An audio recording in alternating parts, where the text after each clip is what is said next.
Hello, welcome to Sukey Saturday. I am back. Sakana calendar is back and it's Saturday and it's 5 o'clock on the dot. I want you to come on in and I want you to share this live with your friends. Please be a part of my day and come and my little bit about Sukey Saturday.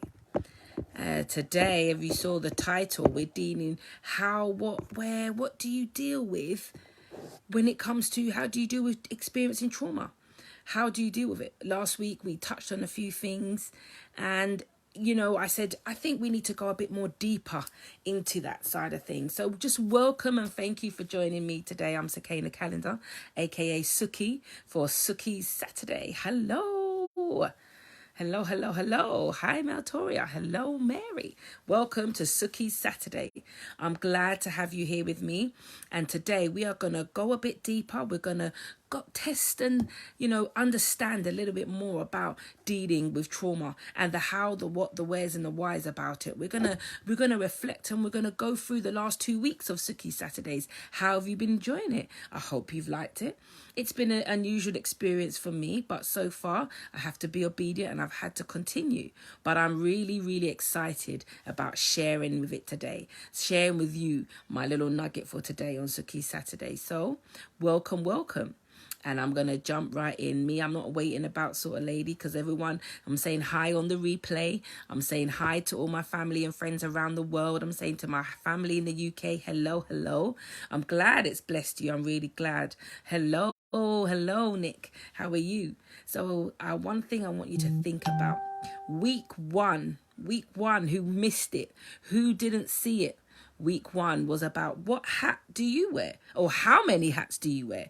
I know, as a mother of 5, as a wife, a helpmeet suitable, as a woman of God, I wear many, many hats. So I found that when God let me reflect about how many hats that I wear, I was a little bit overwhelmed to think about that. But the scripture for week one was, I can do all things. Hello, sis.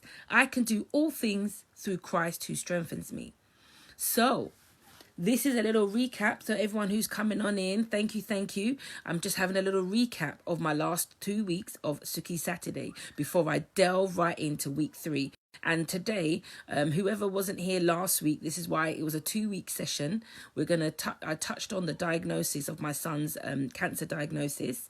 And I'm also then today going to go in how I used the second week's scripture, which was, His grace is sufficient, from 2 Corinthians 12 verse 19. And I want us to think about those 2 scriptures and what we do with that. So those are the 2 things. And then today we're going to think about, again, what hats you've been wearing. How are you dealing with your week?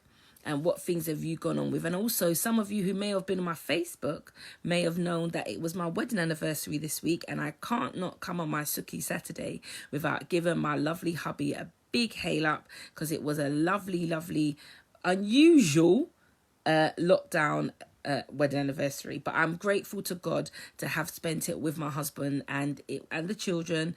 Very quiet, very low key, but also grateful. So it was unusual, but nice, quiet.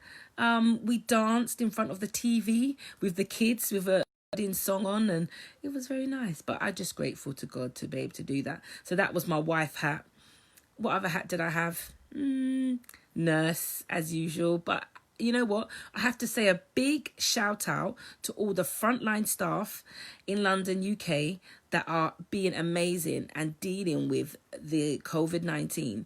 Because today, one of the things we're going to touch is how we are dealing, how the what's and the where. Hi, thank you. How the what's and the wheres do we deal with when we are experiencing trauma? Because I know people out there must have had a bad news. Who's had a trauma? You heard last week I had a diagnosis, and I said to you about that I tuned in, I plugged into His grace being sufficient. And I just paused for a minute, because I did not know how at first to deal with that. So one of the things I wanted to talk to you today about was, yes, his grace was sufficient. But then what did I do? What are the things that we deal with when we are dealing with these things? What are the things that we do? I think understanding the season that we are in currently, understanding that there's a lot of bad news happening right now. There's a lot of grief. There's a lot of a lot of unknown stuff. What and how do you deal with that in this season? What do you do differently? And then with all your hats you've got on, how do you manage that? How I did that? Well, let me tell you, let me share with you all. It's not easy. What did I do? Oh, let's share with you. I am not a slim lady, and I was very human about it. I ate. Hi, cuz. I ate. So yeah, woman of God, yeah, it was tricky, but I did overeat, and the Lord had to help me because it wasn't easy. What did you do when you've had a bad experience? Some people would turn to drink, smoke. Some people wouldn't do anything or just cry in a corner. But one thing I will tell you this. After the despair, because I was despaired, after not knowing what next to do, after just saying, Lord, I surrendered. So what did I do? How did I surrender? I just asked God, I just said to God, you are in complete control. Because what else did I use? Past testimonies. Because one thing I've learned is sometimes we don't look back in all situations and we move forward. But we also need to remember where we're coming from to go forward. So I also had to look back, remember what God had brought me through. So when now I've got this diagnosis about my son, and it could be for you, it didn't have to necessarily be a diagnosis. It could be just a bad news. Someone close to you's died.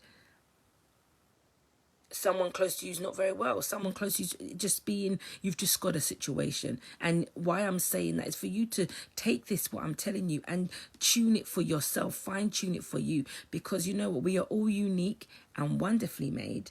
And each and every one of us is met at the point at that. So after I've got this bad news, what did I do? I'm telling you, I surrendered. But I did a lot of things within, as we would call it, human terms. I cried. I beat myself up. I couldn't deal with the situation. I was very emotional. I'm a crybaby. I cry to give thanks, and I cry for good things as well. So I cried a lot, and if in the emotional sense, I cried. I overate. To be honest with you, I didn't do much at a time. But then, do you know what I did do? I did ask God, why me? I said, Lord, forgive me for that afterwards. But I did ask, why me? But I also asked, what do you want me to do? How do you want me to handle this, Lord? But do you know one thing I also came to recognize is that I had to focus on God and not be distracted from his purpose and what he wants me to do. So from using my past testimonies and past tests, I said, okay, here we go. It's another situation. It's another situation. So, okay, what did God do before? And what did I do? And what God do I need to do differently? So I asked God, what do I need to do differently? But I also just stood still for a while. I just stood still. And I just said, God, you're in complete control. Because I think at the moment that we're in a season of fear. We are in a season of a lot of people are fearful of something that they can't see, something that they don't know what's going to happen next. People are fearful of things that they don't even know what really is going on. But you know what is quite similar to? That's quite similar to faith.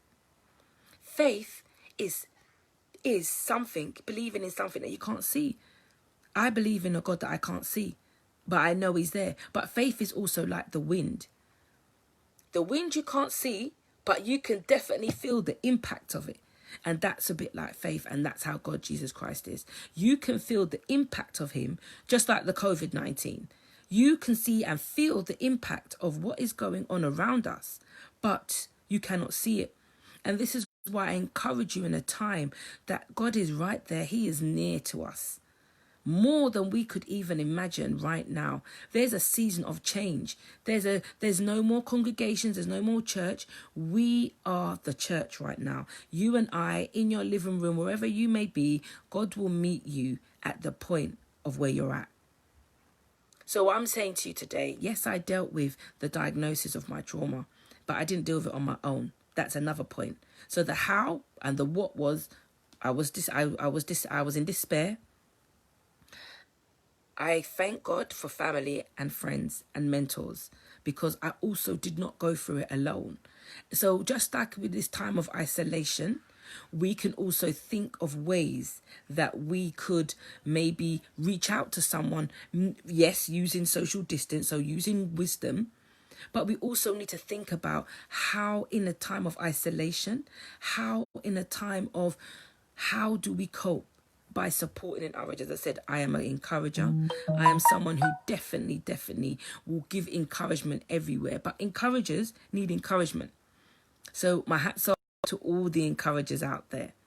But I also want to encourage you to know when you are in that, when I did get that diagnosis and I was in that despair and I was in that moment of what next, and I did stand still and know that God is in complete control. It wasn't on my own. So that's reassuring you that there are people, God will send you people at the point of your need to help you, to support you. And it may be in a disguise. You may not even recognize it as help. Someone may give you a kind word just at the right time. Someone may just say hi. Someone may give you a phone call. I had many, and I thank God for the many that I had. Because the support network I have, I thank God for it. Because I have many different levels of my support network. But one of the things I want to encourage you today is to reflect on how, when you're experiencing trauma, do you behave? As I said, as a woman of God, I ask God, why me?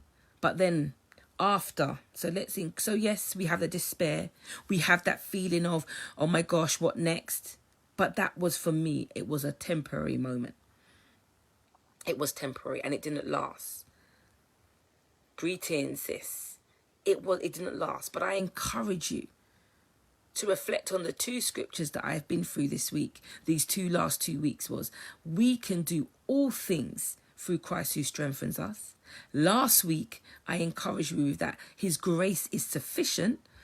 And I'm saying this week, continuing from that, to ask for more grace, because I know one thing for sure: we cannot do this on our own, and there are people out there that we can ask for help for. I'm here as one, but I also say God is there. You can call out to him simply. Nothing necessarily too big, too small, but God is there for you to ask for that help, and know that it doesn't necessarily have to be a big, massive prayer. It can be a small prayer. It could be a little prayer. But whatever you may do, know that his grace is sufficient for you and that it is available. And that's what I did with my diagnosis with my son. After the despair, after the crying had to be rained, my jeans got tight, and as a big girl, I had to manage it, because I said, Lord, my jeans can't get any tighter, because I am not a small girl.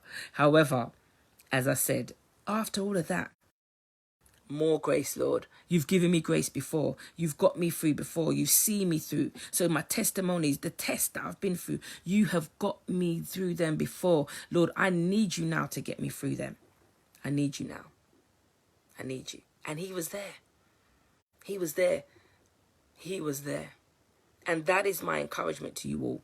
To ones who know Christ, I would ask you to continue to press. Doesn't look like it. So this is why I said about being still, because when it was, you think, oh, I've been through many trials, and then I'm like, okay, this is it. What's going on here? I'm a praying woman. What? My son's got cancer. I cover him. I pray for him daily. What? The Lord said, be still and know that I am God. Be still. Then, as I said last week, his grace was sufficient. His grace was sufficient. So as I encourage you in this season of fear, which sometimes I like to use this acronym of false evidence appearing real. Now, yes, sometimes people think, oh yeah, that's just what we say. It's that belief. God is faithful. Thank you. He is faithful to his promises. And he has kept me every single time. He's kept me. He's kept me. So through the diagnosis, and thank you, my scribe, thank you. Through this time, it was hard. It wasn't easy. And I don't pertain to that. But one thing I want to encourage you today is, one, think about when you're experiencing your trauma, when you're going through the how, what's, and questioning, be still and know that we serve a faithful God, a faithful God. After you've gone through the physical, emotional situation, and it may be different periods, understand that everybody has different periods of going through those processes, and understanding that it's unique for you. So it may take you 3-4 weeks. For me, the stage where I was at, it wasn't that long, because I was able to see, you know what? This is temporary. This is a distraction. Now, people may think, ooh, yes, this was a distraction. Because that's why in this season, I've let no share what I'm going through. Just tell you what's going on, how I feel this week. This week, I've been rejoicing. This week, my son has eaten me out of house and home. The son that's got the cancer, he hasn't stopped eating because of the steroids. He is eating and eating and eating. And I'm like, Lord, help me. I need to. But then I'm happy because he's eating. But at the same time, it's that I have to be the mummy, but I have to be the nurse. And I was like, okay, how then do I manage that? His grace is sufficient. But then, the joy of the Lord is how I keep smiling. So I've given you a couple of recaps this week, and I really want to, really encourage you in this season to be a blessing to somebody. Be a blessing to somebody. And it doesn't have to be something big. It doesn't have to be something material.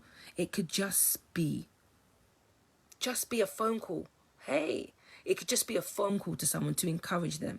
It could just be being there for them in this season. One thing I really want to tell you in this season, I have come on lives to help others, because I think, mummy, I think that it's important that we, even when we are going through, even when my weeks have not been all that great, and it's been emotional, and it's been turmoil, and it's been challenging, I also give God thanks for that. Yeah. So one of the things I really encourage, yes, he's eating. I'm telling you, he's eating. And when I mean my son is eating, I'm like, woo. But, I really want to just say, be a blessing to someone. Do something nice. Do something unique. Make a phone call. Send a letter. There's lots of apps out there. We can just send a postcard in this season. And why do I encourage you to do that? Because sometimes when you're going through yourself, taking the focus off you and giving it to God and concentrating on what you've heard God tell you to do, sometimes it's important. So, thank you for tuning in this week of Sukey Saturday. I will be continuing next week, and the scripture I will be focused on is the joy of the Lord. But these last 2 weeks was definitely about my son and his diagnosis, and how I've dealt with the emotions and the impact of the trauma. And I'll say to you, a little nugget, I need to be healed, and I'm asking God daily to be healed from the pain that I've experienced. And it is a painful experience, and I'm not going to be sitting here all dressed up. It's not painful. Yes, it's painful. But I also understand that, if you think of a lovely diamond, who likes diamonds? I like diamonds. And when you first see a diamond in the rough, it's not very pretty. And it has to go through heat to get, and usually, and I'll say pain, to get to that beautiful shiny stone. So when I'm saying to you about the pain, we feel the pain. It's not comfortable, but we press on through. And one of my scribes has put up a beautiful scripture that is so important. Trust in the Lord with all your heart. Psalms. And lean not onto our own understanding. Hey. So yeah, I will definitely encourage you in this season. Understand things are not easy. Things are scary. Things are all these things. But you know what? I'm not letting the fear overcome me. And I encourage you, don't allow the fear to overcome you. Reach out to someone. Think about what you're doing. Bless someone. Bless someone. Bless someone. So today, thank you for tuning in. Next week, it's the joy of the Lord. And that's one. It's Proverbs, verse 3, 5 and 6. Forgive me, I made an error. Proverbs 3, verse 5 and 6. I would encourage you to think about the hats that you wear, because I do like to think about the different hats. I took off my hat this week for my wedding anniversary and I gave a bow and a curtsy. But then I also, had to put the hat back on very quickly and get back into the other roles that I have to do. And I do it because I know that Lord's called me to do it. So the joy of the Lord is your strength. That's for next week. Think about it. Think about the many hats that you're wearing. Oh, can you manage it? How am I managing it? Who's helping me? I can do all things through Christ who strengthens me. That was week 1. Week 2, call out for grace. Call out for grace. Call out for grace. He's right there listening to you. Right there. Thank you. This is Sukey Saturday with Sukey Calendar. Lovely having you all on. God bless you all.